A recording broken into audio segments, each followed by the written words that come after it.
Kalau kamu hidup di dunia, kan mengenal Tuhan melalui ciptaannya. Kamu mengalami apa sih di dunia? Apa kamu bisa mengalami pohon? Kamu bisa mengalami langit? Kamu bisa mengalami gunung? Bisa mengalami burung yang terbang? Yang bisa kamu cuma mengalami diri yang punya. Satu-satunya ciptaan Tuhan yang kamu bisa alami hanyalah dirimu sendiri.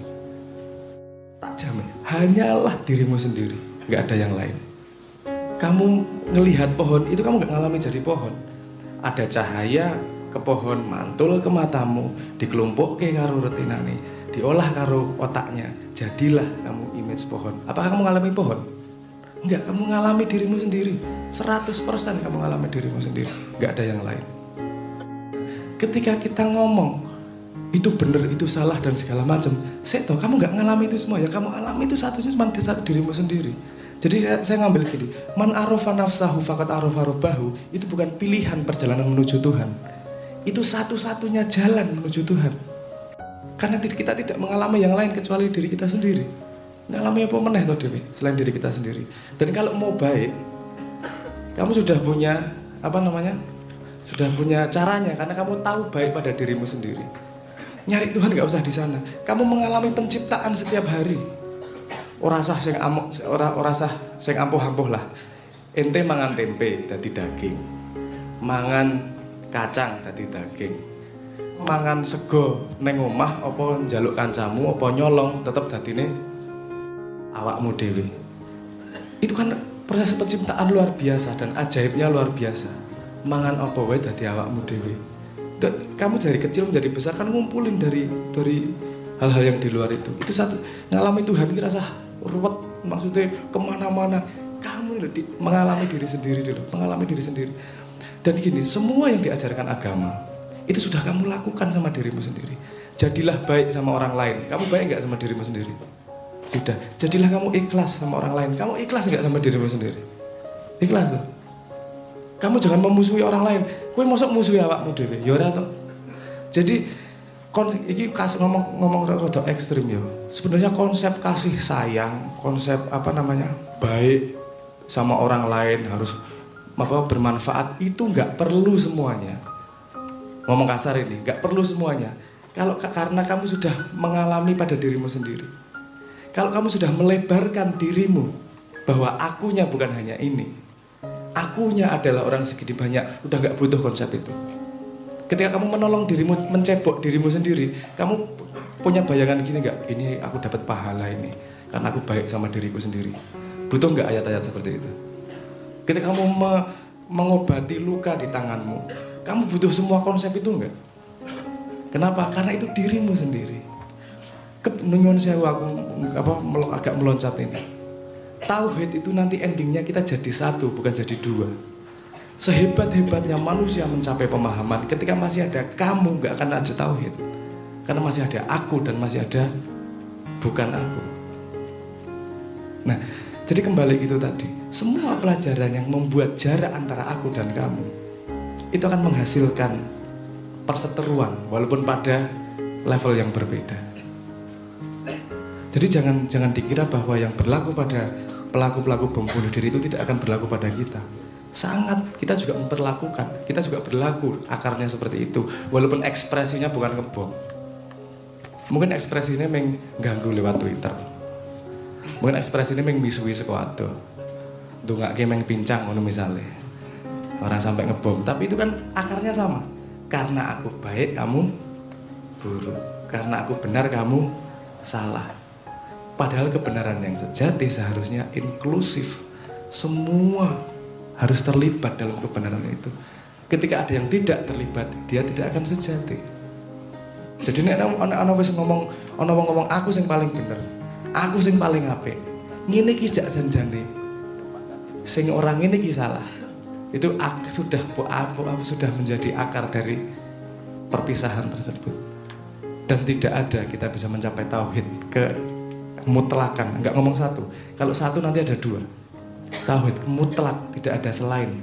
Diomong kewe raiso. Kenapa diomong kewe raiso? Ketika kamu ngomong A, B-nya enggak kesebut. Ketika ngomong B, C-nya enggak kesebut. Padahal ketika Tuhan dia menyakup semuanya. Masa aku ngomong A, B, C, D, E, F, G, H, I, J, tekan Z, kuwi sing ora kesebut isih luwih akeh meneh. Angka 1 tekan 1 juta ora kesebut tapi.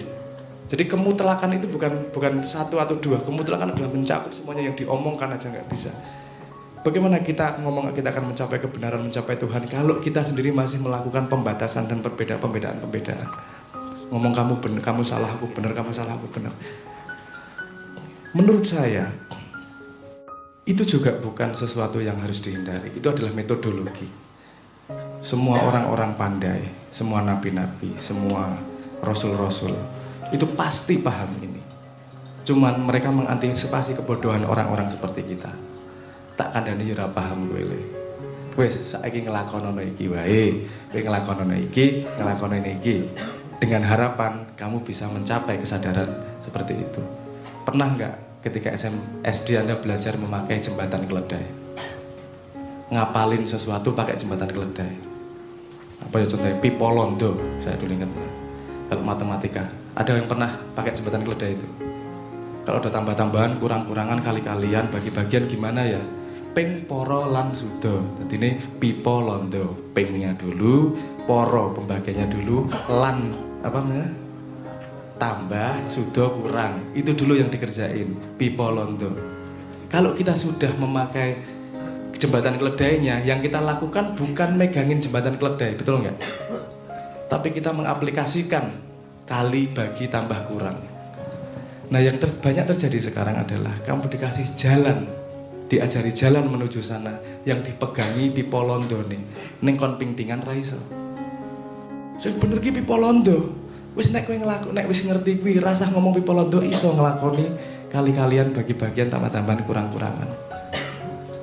Karena jembatan keledai bisa 19 cara, kali tambah bagi cara pembagian porogapit apa segala macam teknik bisa banyak cara, tapi hakikat mengerjakannya kan satu.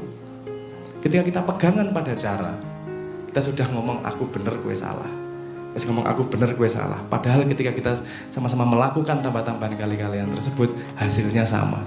Nah kita ributnya karena kita ribut pada perbedaan cara, perbedaan jembatan keledai. Jadi ini ribut antara keledai dan keledai. Yang menghujat kita juga keledai. Jadi ini parade republik keledai. So, saya sangat terharu dengan Canon. Wis, terharu. Mumpung raono. Saya terharu dengan Canon. Karena di Ma'iyah yang diajarkan, bukan diajarkan, yang diajak bersama adalah kedaulatan diri. Adalah tekad untuk menjadi diri sendiri. Saya sangat cocok sama itu. Karena yang saya bicarakan ini tadi, kita tidak bisa mengalami apapun pada ciptaan Tuhan kecuali diri kita sendiri. Dan kalau kita sudah melakukan kepada orang lain, dalam tanda petik pada orang lain seperti yang kita melakukan pada diri sendiri, selesai wis kelakon kuwi. Padahal ketika sudah pada tahap sampai situ, nggak ada lagi yang namanya orang lain. Yang ada hanyalah aku semuanya. Aku yang tajali ke itu, aku yang tajali ke ini, aku yang tajali ini. Dan yang bisa ngomong gitu siapa? Ilah. Dalam diriku ada Tuhan. Orang dalam diriku Tuhan, aku Tuhan. Bisa ngomong ngono ora salah. Tapi bukan maha. Nah, aku Tuhan, yopo ya Tuhan soalnya. Masa ono ning tanggane Tuhan? Kan enggak ada, semuanya juga Tuhan pada kesadaran itu semuanya.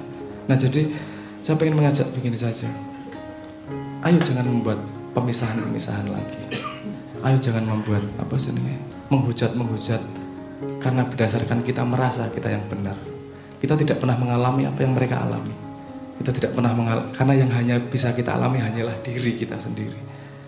Coba kita melebarkan diri kita sehingga nggak hanya persaudaraan yang terjadi, yang adalah kesatuan. Dewi kabeh tunggal sebagai tajalan Gusti Allah yang punya tugas untuk menulis bukunya sendiri-sendiri yang nanti disetor di perpustakaan Tuhan. Kita doakan para korban teroris tersebut, korban yang meninggal, korban yang dimanipulasi, korban yang